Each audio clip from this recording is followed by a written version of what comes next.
chegou a hora do grande debate com o Tomé Abduch e Gabriela Prioli.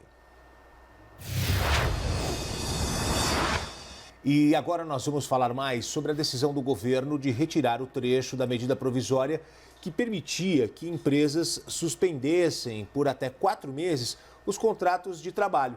A medida gerou muita discussão e esse será o assunto do grande debate de hoje. Já comigo aqui a Gabriela Prioli e o Tomé Abduch. Em instantes nós vamos ouvi-los. Mas antes, vamos só relembrar algumas postagens do presidente da República, Jair Bolsonaro. Saiu a medida provisória e depois o presidente colocou lá, esclarecemos que a referida medida provisória, ao contrário do que espalham, resguarda a ajuda possível para os empregados. Ao invés de serem demitidos, o governo entra com ajuda nos próximos 4 meses, até a volta normal das atividades do estabelecimento, sem que exista a demissão do empregado. O presidente fez essa postagem depois da medida provisória, só que esse texto não estava na medida provisória. E aí o presidente Jair Bolsonaro recuou e voltou ao Twitter e fez outra postagem. O presidente determinou a revogação do trecho, olha só, do artigo 18 da medida provisória 927, que permitia a suspensão do contrato de trabalho por até 4 meses sem salário. A decisão foi tomada depois de muita polêmica, de muita discussão, e agora é a vez da gente debater sobre o assunto. Por isso nós vamos ouvir a Gabriela Prioli e o Tomé Abduch. Hoje quem começa com os argumentos sobre o assunto é você, Gabriela Prioli. Bom dia. Bom dia, Gotino, bom dia, Tomé, bom dia para todo mundo que está assistindo. Olha, Gotino, eu acho que o governo fez bem em voltar atrás em relação a esse trecho da medida provisória. A gente precisa esperar aí quais novas medidas vão ser propostas pelo governo. Algumas coisas já foram anunciadas, mas a gente precisa de fato de um texto para a gente poder analisar. E eu acho importante a gente, partindo aqui dessa premissa de que a gente voltou para a análise de um tema que a gente abordou rapidinho ontem, falar um pouco da relevância que tem a gente analisar as propostas vindas ou do governo federal ou propostas ali que tem lugar no Congresso Nacional com racionalidade, não com emoção. A gente estava ontem aqui discutindo no debate a relação do presidente da República com os governadores dos estados, aliás, relação que já teve uma melhora na data de ontem, e aí de repente surgiu no meio desse debate uma análise da MP 927 que havia sido proposta, tinha surgido no debate poucas horas antes. Essa MP foi proposta numa edição extra do Diário Oficial no domingo à noite. Então, quando a gente começou a debater aqui ontem de manhã, fazia apenas poucas horas que a gente tinha tido acesso ao texto, o que, claro, por razões óbvias, não permitiu que a gente se debruçasse com atenção sobre tudo aquilo que tinha sido proposto na medida provisória enviada pelo governo. E aí eu ressalto a importância da gente sempre garantir que a análise dos temas é feita com racionalidade, porque o que a gente viu ontem aqui foi uma defesa entusiasmada do Tomé em relação ao trecho extremamente controverso dessa medida provisória que permitia que os trabalhadores fossem deixados na mão por 4 meses numa situação de crise aguda e, portanto, sem ter como se sustentar. E ele faz essa defesa entusiasmada, chega a chamar o presidente da República de grande líder e, no fim das contas, ele acabou sendo deixado na mão pelo grande líder dele, que voltou atrás no decorrer do dia, acho que muito também em virtude da repercussão que isso teve nas redes sociais. A gente percebe que o próprio presidente da República tinha dúvidas em relação àquilo que constava na medida provisória, então aqui eu faço sempre um pedido para que a gente consiga analisar as propostas com racionalidade e sem dizer se é bom ou ruim a partir de se a gente gosta ou não gosta da pessoa que propôs aquela medida. Porque eu acho que a gente perde muito com essa relação de afeto por líderes políticos. A gente precisa voltar o debate para a racionalidade, porque a paixão, com certeza, ela turva a nossa percepção da realidade. Gabriela, falou agora o argumento inicial de Tomé Abduch. O governo acertou em recuar esta medida provisória? Bom dia, Gotino. Bom dia, Gabriela. Bom dia. Sim, o governo ele foi muito assertivo em poder estar recuando em relação a essa medida provisória. Aliás, eu acho isso uma atitude de um grande estadista, percebeu que tomou uma decisão errada e poder voltar atrás. Eu queria aproveitar esses 2 minutos iniciais para poder dividir com vocês, brasileiros, o que é essa MP num aspecto um pouco mais profundo, para que a gente possa ter um debate aqui mais rico em informações. Então, vamos lá. Vamos colocar aqui o seguinte. Foram tomadas algumas atitudes, eu gostaria de dividir um resumo que eu fiz aqui com vocês. possíveis, entre elas o teletrabalho, ou seja, o home office. O que significa isso? O teletrabalhador deverá ser comunicado com 48 horas de antecedência pelo empregador através de qualquer meio de comunicação existente. É importante salientar que no caso de trabalho em casa, o governo deve, o empregador deve estar pagando todos os custos de computadores, se necessário, telefones celulares e as respectivas contas de telefone e de internet. Segundo ponto que eu acho importante colocar, antecipação de férias individuais. Esta é permitida a critério exclusivo e unilateral do empregador, ou seja, ele pode colocar as pessoas em férias individuais no momento que ele achar necessário. Terceiro ponto, concessão de férias coletivas. As férias coletivas podem ser concedidas independentemente de comunicação prévia dos órgãos e não deve ser comunicada nem ao Ministério do Trabalho e nem às entidades sindicais. O que é importante? Informar com 48 horas de antecedência. Um outro ponto de extrema relevância, aproveitamento e antecipação de feriados. Podem ser feitos sim, antecipação de feriados, porém devem ser respeitados os feriados religiosos para quem tem a sua religião e acha importante estar presente neste dia. Outro ponto importante, banco de horas. É importante que se possa fazer a compensação dessas horas. Algumas leis são de 6 meses, outras de 12 meses e agora vocês poderão ter as suas compensações até 18 meses. A suspensão das exigências administrativas de segurança e saúde do trabalho. Todos esses exames necessários ficam suspensas e a obrigatoriedade é somente no caso de suspensão do trabalho. Agora chegamos aqui à suspensão dos contratos de trabalho, que é o assunto de importância e relevância de hoje. Foi estabelecido que os contratos de trabalho podem ser suspensos, ou seja, não há prestação de serviço, tampouco pagamento de salários por um período de até 4 meses. O que é importante salientar? Essa decisão tem que ser uma decisão tomada entre empregador e empregado, não é uma decisão unilateral. Se for decidido entre ambas as partes, poderia ser feita. Por que o presidente resolveu estar retirando essa cláusula, essa única cláusula específica que é a cláusula 18? Porque não há uma contrapartida para o colaborador. E eu ontem aqui disse exatamente isso. Sou a favor, sim, que se possa ter esses 4 meses com garantia de retorno de trabalho, contanto que haja uma contrapartida para que os trabalhadores não fiquem sem dinheiro para poder comprar e pagar as suas contas mínimas na sua casa. Gabriela Prioli. Gotino, eu de novo aqui vou ressaltar que a gente precisa tomar cuidado também com fugir um pouco do tema. A gente está discutindo aqui o artigo da medida provisória que foi proposta pelo governo Jair Bolsonaro em relação a essa possibilidade de suspender o contrato de trabalho com a consequente possibilidade de suspensão de salário. Quando a gente fala de negociação individual entre patrão e empregado, a gente sempre precisa lembrar da vulnerabilidade do empregado. Então, a gente vai enfrentar uma crise com o coronavírus, isso é certo. A gente vai enfrentar uma crise que tem reflexos também nas micro, pequenas e médias empresas e, para isso, a gente precisa pensar em alternativas para garantir a sobrevivência dessas empresas, até porque garantir a sobrevivência dessas empresas significa garantir a sobrevivência de outros trabalhadores que trabalham para os donos dessas empresas, por exemplo, em cadeia, que são os funcionários dessas empresas, garante que a gente tenha uma possibilidade de uma retomada um pouco mais rápida depois que a crise do coronavírus passar. Mas o nosso primeiro objetivo em lidar com essa crise do coronavírus, com toda certeza, deve ser garantir que as pessoas tenham condições de sobreviver. Então, a pessoa não pode ter que escolher entre a doença e a morte. Então, ou você vai trabalhar correndo risco e contra a orientação das autoridades públicas da saúde no sentido do isolamento, ou você fica sem receber salário, e aí como é que você vai se manter? Então, acho que a fala do Tomé, que volta um pouco, que ameniza um pouco o tom que ele adotou ontem, é importante. A gente, de fato, precisa que o governo federal apresente um plano que tenha uma proposta de sustento desses trabalhadores. Então, o ideal seria, e a gente ontem viu uma prova da desorganização do governo federal, acho que o presidente Jair Bolsonaro ontem fez um acordo com os governadores dos estados para destinação de recursos, para suspensão de pagamento das dívidas. Acho que tem uma boa sinalização nesse sentido, uma maior seriedade no trato da questão, mas a gente precisa de um plano mais robusto e organizado e parar com essas mensagens contraditórias vindas do governo. Então, não dá para a gente fazer uma proposta, o governo fazer uma proposta de medida provisória, o presidente da República falar que ela contém um dispositivo que fala que o governo vai auxiliar o trabalhador, quando isso não está no texto do MP. Então, a gente precisa de um plano mais bem estruturado e coeso, principalmente dizendo como que a gente vai lidar com as pessoas vulneráveis, como que a gente vai garantir a subsistência dessas pessoas. E há vários economistas brasileiros que já têm desenvolvido esse debate ao longo dos últimos dias, muito preocupados com a questão,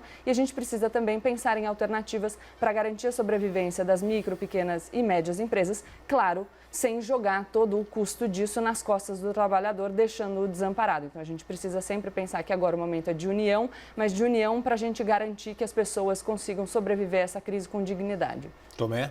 Eu gostaria primeiro de iniciar dizendo que eu não fujo do tema. O meu objetivo é poder explicar para as pessoas que nos assistem o todo do contexto e não simplesmente uma coisa separada do que está acontecendo no Brasil. Eu queria voltar à postura do presidente, que é o que nós estamos discutindo hoje. Eu achei sim uma postura de um estadista, sim. É muito importante quando você acha que teve algum passo errado no governo, que você volte atrás. E aqui eu tenho alguns exemplos do passado. Fernando Henrique Cardoso, por exemplo, no passado, ele equiparou o dólar a $1 com R$1. Ele quase quebrou a nossa economia do país, ele sucateou as nossas indústrias com isso, ele não voltou atrás. A nossa presidente Dilma Rousseff, ela baixou com uma canetada, o valor das contas de energia do país sem que houvesse possibilidade. Ela deixou esse mercado de energia numa situação extremamente delicada. O presidente não, ele fez, sim, no domingo, essa MP, ele deu ok para ela e na própria segunda-feira ele percebeu que os trabalhadores não tinham de maneira clara uma contrapartida. Isso é postura, sim, de uma pessoa que se preocupa com o Brasil. Agora, a análise mais crítica que nós temos que fazer aqui é por que nós estamos chegando até aqui. Vamos comentar um pouquinho dos outros países?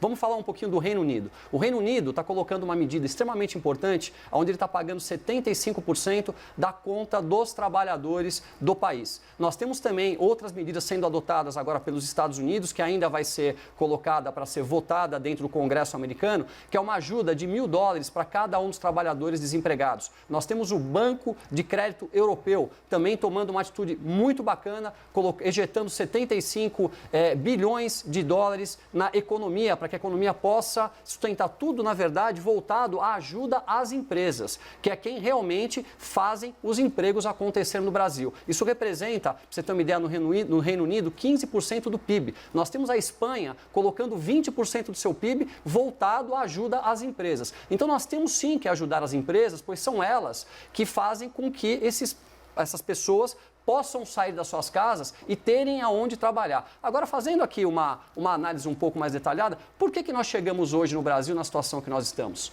Pois nós tivemos 16 anos de governo do PT que assaltou a nação brasileira. Eles delapidaram os nossos cofres públicos, eles incharam o tamanho do nosso Estado. Nós temos hoje mais de 80% de toda a receita do país voltada para pagar funcionalismo público e um funcionalismo que não funciona no Brasil. Aí fica uma pergunta aqui, aonde estão os senhores agora, senhores políticos, para reduzir os salários dos senhores? Medidas já tomadas pelo Supremo Tribunal Federal impedem que se diminua salários nesse momento? Aonde estão vocês? Então vamos analisar como um todo e entender o porquê que nós chegamos até aqui, por que o governo de hoje, que está tirando o Brasil da recessão, que estava até então, não consegue ter uma medida mais efetiva para colocar dinheiro para ajudar o Brasil e os trabalhadores. Essa é a pergunta que eu faço. O que fazemos, Gabriela?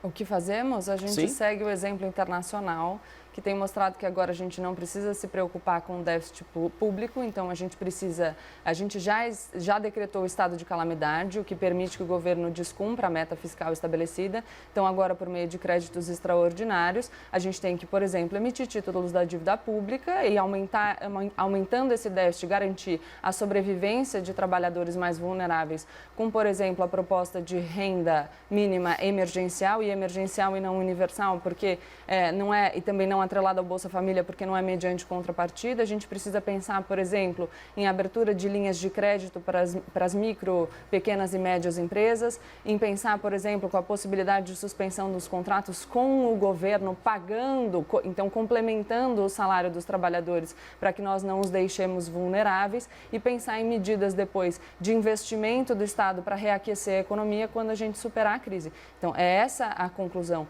Acho que é importante a gente falar que é claro que seria melhor se o Brasil já não estivesse vivendo uma situação de crise na economia há muitos anos. E é importante que a gente saiba que isso vem de governos anteriores e não começou com esse governo.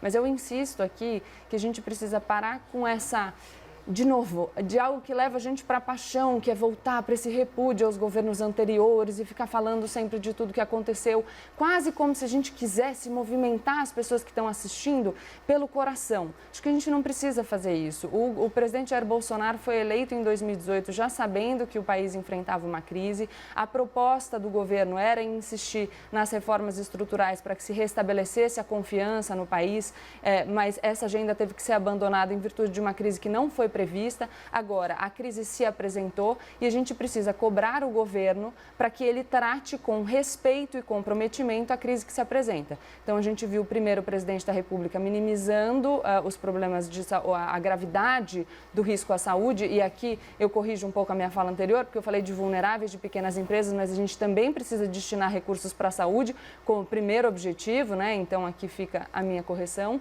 A gente teve, então, o presidente da República minimizando esses impactos. Depois a gente teve uma demora no Ministério da Economia para lidar. A gente continua assistindo essa falta de coordenação, né? É só a gente usar o exemplo que a gente está discutindo aqui. Então, foi proposta uma medida provisória, o presidente da República chega a se manifestar sobre ela, falando que nela contém previsões que não existem no texto. Então, o presidente da República assinou a medida provisória sem ler. Depois, um dos secretários, o secretário especial da Previdência e Trabalho, Bruno Bianco, fez um vídeo falando também que existia uma ajuda do governo que viria numa próxima MP. Depois, o Paulo Guedes dá uma declaração falando que essa suspensão do salário nunca foi um objetivo do governo, que teria havido um erro na redação. Então, a gente precisa agora de um esforço concentrado no sentido de apresentar um plano claro. A comunicação precisa ser clara, as propostas elas precisam ser mais abrangentes. Não dá para a gente ter um monte de medida provisória picadinha e aí apresenta uma coisa, o trecho não está na medida provisória, dizem que vai aparecer outra, a gente não sabe exatamente o que vem. Até 10 dias atrás, o governo insistia com essa história de vamos continuar com a agenda de reformas, sendo que a agenda de reformas ela pode ser retomada em algum momento, mas nesse momento a gente precisa tratar da emergência, como tem feito todos os países do mundo, e tratar com a emergência, considerando que esse momento é o momento de não se preocupar com o déficit fiscal, de gastar. O Estado agora precisa garantir que a saúde seja financiada, que os mais vulneráveis tenham condição de sobrevivência e que as empresas sobrevivam até para possibilitar a retomada. Então, antes de passar para o próximo tópico, a fala agora de Tomé Abduch.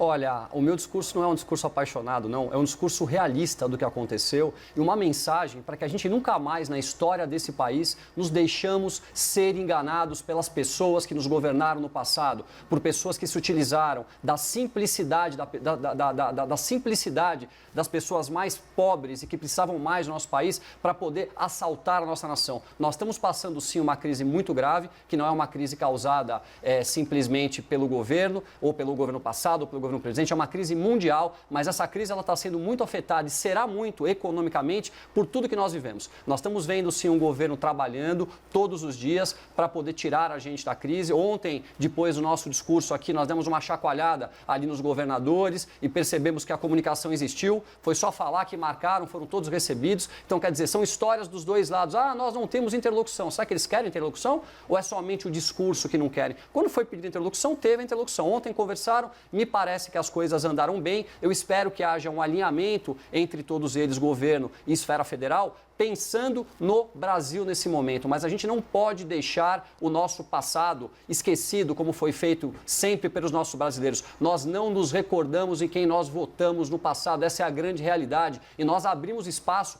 para que essas pessoas assaltassem o nosso país. Nós temos hoje, sim, um grande país e deveríamos agora ter uma condição financeira de um país que tem tudo que nós temos. E não temos porque passamos tudo isso no passado. Então eu acho um absurdo aqui a gente não poder lembrar do passado para poder projetar o presente, o que está acontecendo neste momento. Vamos trabalhar, sim, governo federal, os governadores de estado, para que o Brasil possa sair dessa crise. E aqui eu não concordo com a fala da Gabriela, no sentido de dizer que não é momento de se preocupar com as reformas agora. São sim, são duas coisas muito importantes, porque se a gente não morrer agora por conta do coronavírus, a nossa população mais simples pode morrer de fome daqui a pouco. Então são duas preocupações de extrema importância e estão aqui, no mesmo nível.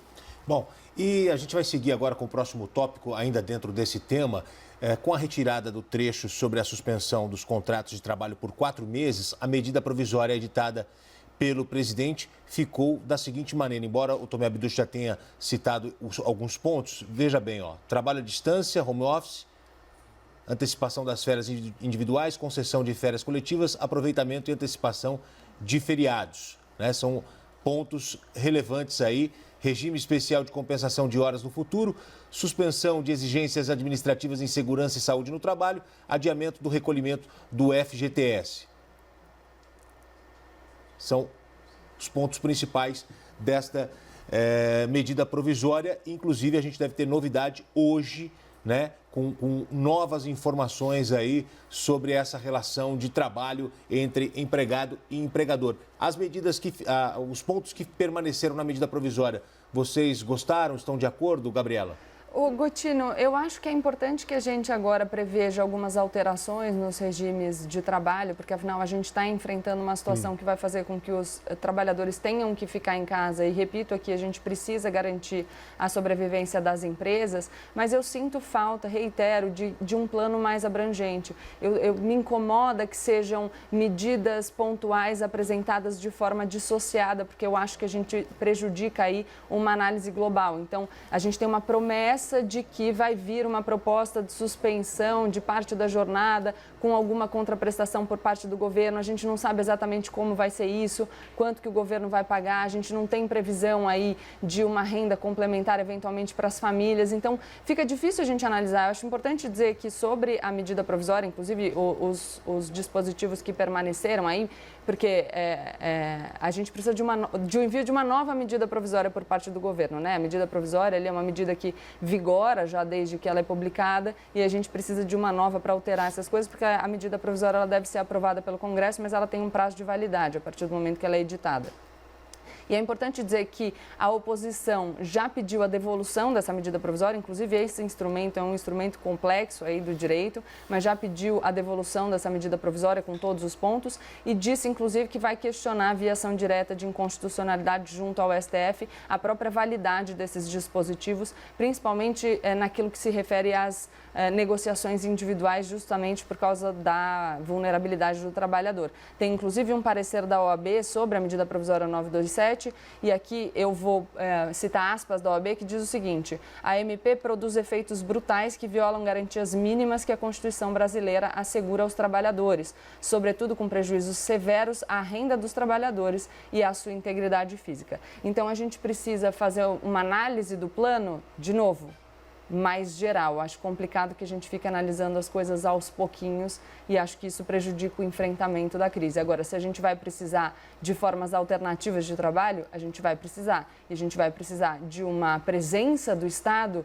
que seja capaz de garantir a integridade dos trabalhadores e a sua subsistência enquanto essa situação perdurar. E depois, para a gente poder retomar o nosso crescimento. Tomé Abduch, a sua visão sobre os pontos que permaneceram na medida provisória? Achei os pontos de extrema importância e relevância e falo aqui com muita propriedade porque sou empresário, estou passando as dificuldades que a grande maioria dos empresários no país estão passando. Queria tirar também aqui aquela pecha que empresário é ruim e que o trabalhador ele é explorado pelos seus empresários. Nós somos as pessoas que carregamos as maiores cargas tributárias nas costas, que damos emprego, que damos a cara para bater, que carregamos as maiores burocracias e estamos, sim, extremamente preocupados com os trabalhadores. Eu tenho muitos grupos de empresários que estão pensando o que fazer. Primeiro porque não é justo, nesse momento, você dispensar as pessoas que ganham salários mais baixos. Então, na nossa empresa, não será dispensado nenhuma pessoa que é trabalhador braçal, aquela pessoa que recebe ali o seu pequeno salário mínimo e que utiliza desse dinheiro para poder pagar suas contas. Enquanto a empresa aguentar, nós vamos sim segurar essas pessoas. Aí a gente vem um pouquinho para frente.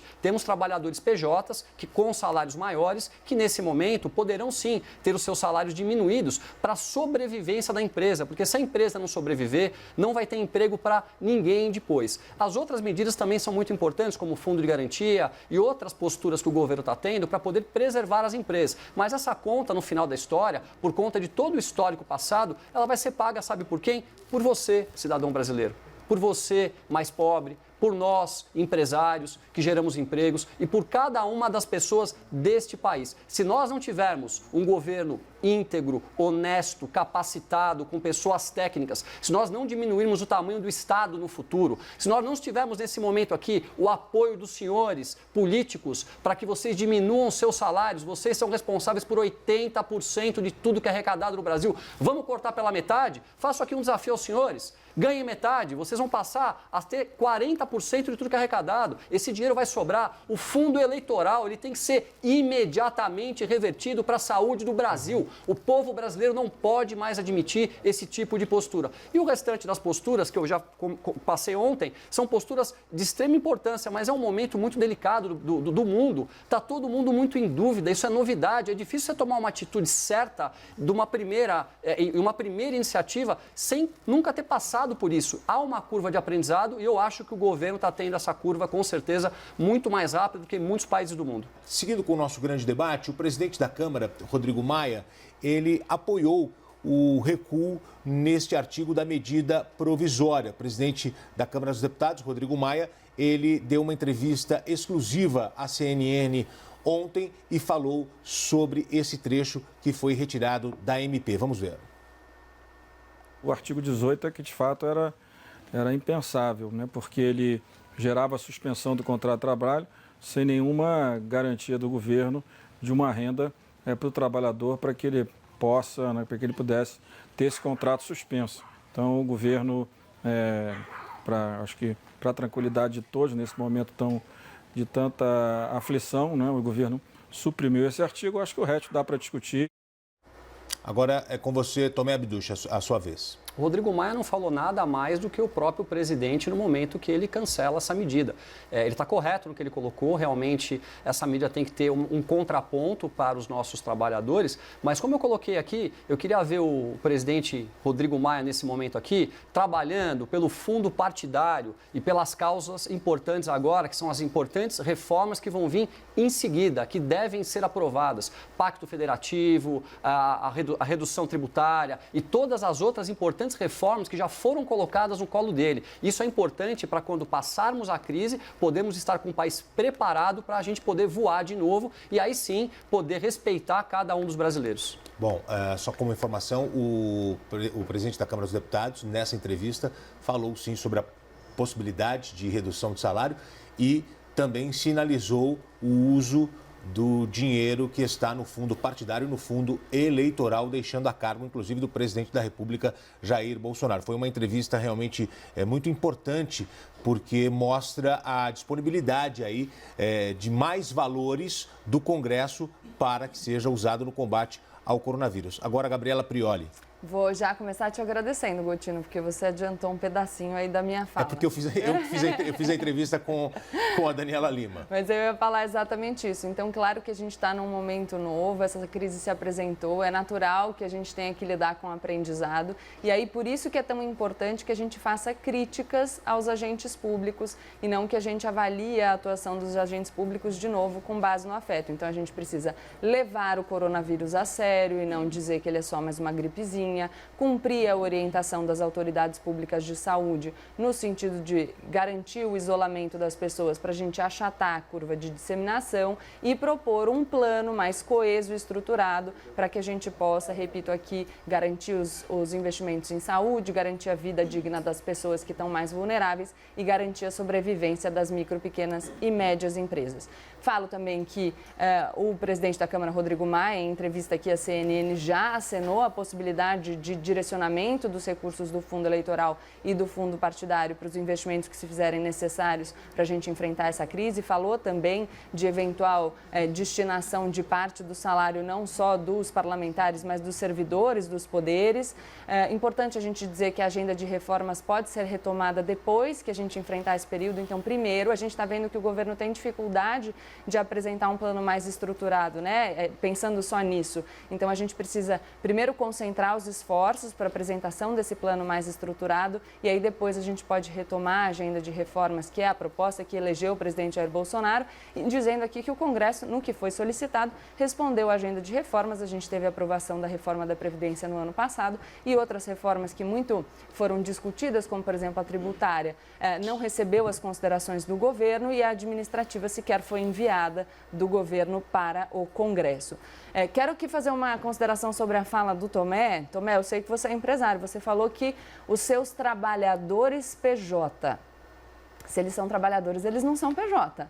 Pessoa jurídica é prestador de serviço. Se a relação é de trabalho, ela precisa ser regulada pela CLT.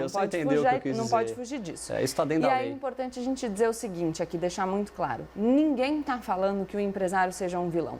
Eu ressalto de novo que a gente tem que fugir dessa interpretação do mundo que é binária, entre bonzinhos e malvados. Não existem os bonzinhos e os malvados. Quer dizer, até existem, mas o mundo não está todo dividido nessas duas categorias, né? Então, a gente assistiu algumas declarações nos últimos dias de empresários falando sobre 5, 7, 12 mil mortes, como se isso não fosse nada e a gente devesse fazer a economia continuar funcionando. Então, mostrando uma postura absolutamente pouco solidária por parte desses empresários, mas eu tenho certeza absoluta que o empresariado brasileiro não é todo assim, é extremamente solidário e está preocupado com o trabalhador. Então, insisto, as medidas devem ser tomadas para salvar vidas, salvar empregos e salvar empresas também, para que a gente possa não só sobreviver a esse período, mas garantir uma retomada mais rápida depois. Tomé Abduch, antes da gente passar para o próximo tópico, você foi citado pela Gabriela, quer fazer alguma menção? Quero sim. Eu quero deixar claro que você ter colaboradores na sua empresa pelo regime PJ é uma coisa que está dentro da legalidade. Muita gente hoje trabalha. Mas é que não é trabalhador, como PJ. Trabalhador não, é Gabriela, CLT. para de pegar na palavra. Nós estamos aqui discutindo o país, não a palavra que eu fiz. Mas eu queria ter cuidado na comunicação. Então, também. perfeito. Vamos aqui arrumar a nossa comunicação. Mas eu queria fazer um ponto muito importante. A Gabriela sempre fala, né, que nós temos agora, que nesse momento discutimos o país, mas ela sempre volta a ataques ao governo atual. Agora, por exemplo, ela falou que muitos desses empresários estão soltando os vídeos aí, colocando de maneira muito simples o número de mortes. O que eles estão querendo dizer é que, se comparado o número de mortes que nós temos, que são muitas e são de extrema importância, porque quem perde um pai, quem perde uma mãe, tem um sentimento que não dá nem para explicar, então há devida importância, mas se nós compararmos, quebrarmos o nosso mercado e o que pode vir posteriormente, é muito sério. Então, será que não vale a reflexão de nós isolarmos as pessoas de maior risco, deixarmos as pessoas isoladas em casa e não pararmos completamente a nossa economia? É somente uma reflexão que está sendo colocada, inclusive em todo o mundo. E uma pergunta que eu queria lhe fazer, Gabriela, nesse momento, você falou agora um elogio ao Rodrigo Maia. Então, eu vou fazer aqui, sim, um elogio à postura do Rodrigo Maia, vou fazer, sim, aqui um elogio à postura do governador Dória e do governador Witzel por estarem disponíveis para conversar com o presidente Jair Bolsonaro, para mostrar que eu não tenho nenhum lado emocional, como é colocado aqui todas as vezes. E eu faço uma pergunta a você. Você só faz críticas ao governo Jair Bolsonaro. Há algo que lhe agrade no governo Jair Bolsonaro ou somente críticas? Porque é só o que eu escuto aqui todos os dias. Tomé, eu abri a minha fala falando que é uma boa notícia a posição do governo no sentido de destinar recursos para os estados e municípios. Mas em seguida você fala mal dele. O pagamento. Não, veja, vamos ver a importância da comunicação, né? Você me perguntou se eu consigo fazer um elogio e disse que só ouviu críticas. Isso significa que você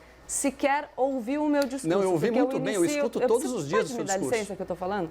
Eu iniciei a minha fala fazendo um elogio ao governo federal no sentido da postura de se reunir com os governadores e destinar recursos. Está na minha primeira fala. Mas o presidente errou de novo, né? Porque não teve a postura. Você só consegue elogiar num todo e criticar num todo. A gente precisa elogiar o que é elogiável e criticar o que é criticável. Eu só vejo críticas. É assim que funciona. O fato de você ter elogiado... Você não só viu crítica, Tomé. Eu acabei de te mostrar que eu iniciei a fala fazendo um elogio. Ou a gente tem um problema de compreensão e percepção, ou eu não sei o que está acontecendo. Bom, vamos fazer o seguinte, vamos entrar no terceiro e último tópico aqui, o judiciário. Depois do executivo e legislativo, o judiciário também entrou na história. Nosso repórter Rudá Moreira fala sobre o STF nesta questão. Oi, Gotino. Olha, para dar mais segurança jurídica e evitar a judicialização desse ato, o presidente do Supremo Tribunal Federal, ministro Dias Toffoli, sugeriu que o governo refaça a medida, incluindo 2 pontos. Primeiro, que se abra a possibilidade de participação dos sindicatos nas negociações coletivas com as categorias. E segundo, que os contratos sejam mantidos ativos e que, nesse período de afastamento dos trabalhadores, o Executivo Federal utilize o seguro-desemprego, tirando assim os custos dos empregados. Eu vou pedir que vocês façam o comentário sobre o judiciário e já engatem, por gentileza, as considerações finais no debate desta terça-feira. Começo com você, Tomé Abduch. Olha, o Supremo Tribunal Federal já tomou algumas posturas que vêm desde o ano passado, para que não possa haver nenhum tipo de redução salarial e nem também de hora de trabalho para os funcionários públicos. Eu, repudio com toda a minha força essa posição. Eu acho que eles deveriam sim, nesse momento onde cada um dos brasileiros está tendo graves problemas nas suas casas, onde cada um dos empresários estão tendo graves problemas nas suas casas, a nossa economia está parada, as empresas não produzem, sem produzir riqueza não se divide riqueza, e eles continuarem ali recebendo os seus salários de maneira integral, como se nada tivesse acontecendo. Então eu venho aqui fazer um pedido à nação brasileira que vocês cobrem os seus governantes para que isso possa realmente se tornar uma realidade. Vamos diminuir, sim, o valor de salário de vocês, como cada um de nós, brasileiros, estão passando. Esse é o recado que eu gostaria de deixar. Muito bem, as considerações finais do Tomé Abduch. Agora você, Gabriela Prioli. Obrigada, Gotino. Acho que a gente tem que analisar a fala do presidente do STF agora, no momento atual. A manifestação do ministro Dias Toffoli foi no sentido da possibilidade da gente alterar algumas regras de trabalho, porque, de novo, a gente está enfrentando uma crise sem precedentes, mas desde que o governo garanta a subsistência dos trabalhadores da população mais vulnerável. Acho que a notícia que a gente teve um pouco antes sobre essa decisão do COI também mostra para a gente a gravidade da questão, a gravidade dessa pandemia do coronavírus, e uma gripezinha não seria capaz de ensejar uma decisão dessa por parte do Comitê Olímpico Internacional. Então isso só reforça a minha convicção no sentido de que a gente deve enfrentar o problema como ele demanda que seja enfrentado. A gente tem também o pronunciamento de ontem do primeiro-ministro do Reino Unido, Boris Johnson, já implementando medidas de isolamento mais restritivas e falando também da atuação do Estado no sentido de garantir a vida das pessoas. Acho que ficou muito claro aqui pelo nosso debate, inclusive, a importância de uma boa comunicação, né? Porque senão a gente pode criar ruídos e as pessoas podem não compreender exatamente o que a gente está querendo dizer. Então eu ressalto aqui, já que a gente está no ensejo de um pedido de cobrança dos nossos governantes, uma cobrança para os nossos governantes, não só no sentido de apresentarem um plano claro, um plano estruturado e um plano abrangente, que já é urgente em virtude do coronavírus, mas também que empreenda a partir de agora uma comunicação sem ruídos, sem contrariedades, uma comunicação clara para que a gente garanta a confiança dos cidadãos no nosso governo, para a gente poder enfrentar essa crise que vai afetar todos nós da melhor maneira possível. Muito bem, Gabriela Prioli, obrigado. Obrigado, Tomé Abduch. Esse é o grande debate. Você assistiu, gostou, formou uma opinião, não gostou de um comentário, quer comentar, não concorda com um dos nossos debatedores? Não tem problema, pluralidade de opiniões, a sua opinião também é importante. Use a hashtag Grande Debate, mas é sempre bom a gente ouvir pessoas que pensam de forma diferente e aí você vai criando aí a sua própria linha de pensamento. Use a hashtag Grande Debate e venha participar com a gente aqui deste momento muito interessante e importante do Novo Dia, todas as manhãs aqui na CNN.